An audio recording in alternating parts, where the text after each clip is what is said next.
Hello, my name is Torchio Feaster, and here's today's Tidbit with Torchio. Um, Today I want to talk about the brain drain and Flint, Michigan, and how I see that they're related.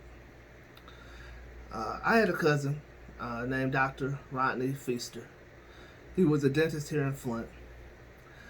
You may have known him from when he was an athlete here in Flint. I believe he was a 3 or 4 star, a 3 or 4 sport varsity athlete, track and field, basketball, and football. He went on to play football at the University of Michigan, and he went on to win Rose Bowls.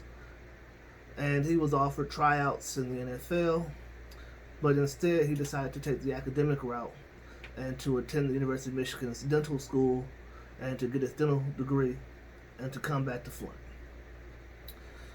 Now, Rodney was my first cousin. Rodney died about a little over 10 years ago when he was 50 years old. Rodney would be about 60 if he were alive today.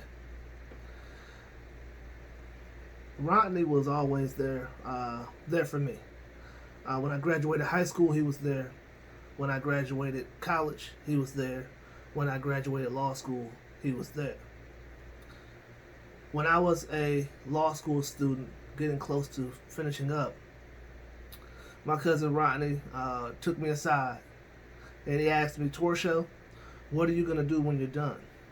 What do you think you want to do? Where do you want to go?" And I told Rodney, my passion is civil rights, and I just really want to make a difference.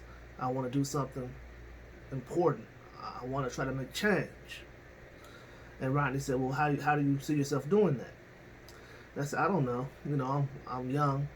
I would like to go live in Chicago. I would like to go live in Washington, D.C. I would love to go live in St. Louis." At the time, I was living in Dayton, Ohio, finishing up my last year of law school. And Rodney said, "Torchio, if you seriously want to make change, and you seriously want to make a difference, then why go to those big cities and be a small fish in a big pond? Why not come back to Flint? In Flint, you can be a big fish in a small pond, and you can really make the difference that you're talking about." He said, "People like you don't come back to Flint. People like you don't come back, work in the community, make a difference. People don't see people like you in your age range coming back to Flint, trying to actually make a difference. So you can go to D.C. or St. Louis or Chicago, and you can be a small fish trying to make a difference in a big city. Or you can come back to Flint, and your presence here in Flint will be a huge difference. Having kids be able to see you, get to know you, know a lawyer, have someone who's approachable, somebody who came from the same situation they came from, somebody who's, out and about in the community, and seeing somebody like you will mean so much to these kids here in this city. And it will mean so much to the people here in this city to have somebody like you back in Flint." And I thought about that, and I just had to let that sit with me for a while. And after thinking about that for a long time, I realized Rodney's right. He had come back to Flint. He had chosen Flint.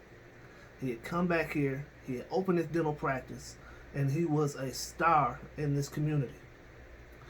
And I said to myself, yeah, I want to go hit the club. I want to go to Chicago and D.C. and experience life and do the fun things. But I can do more here. I can be more involved and be able to make more of a difference in this community than I can anywhere else. And so I decided to come back to Flint. And I had to fight through obstacles and hurdles and break down some doors. But I was able to open up my own law practice. And that was 15 years ago. No, 15 years ago. I had that conversation with my cousin Rodney. And 14 years ago is when I came back to Flint and opened my law practice. And so I say that to say that we need to encourage our youth to come back here. We need to encourage our youth to be involved here. We need to encourage our youth and show them there are opportunities here. And we don't do a good job of that. 80% of the people I went to high school with are gone. From Grand Rapids, Detroit, Texas, Atlanta. I mean, they're just gone. People have not chosen to come back here and to be in Flint. And something happened last week that really put this on my heart to say.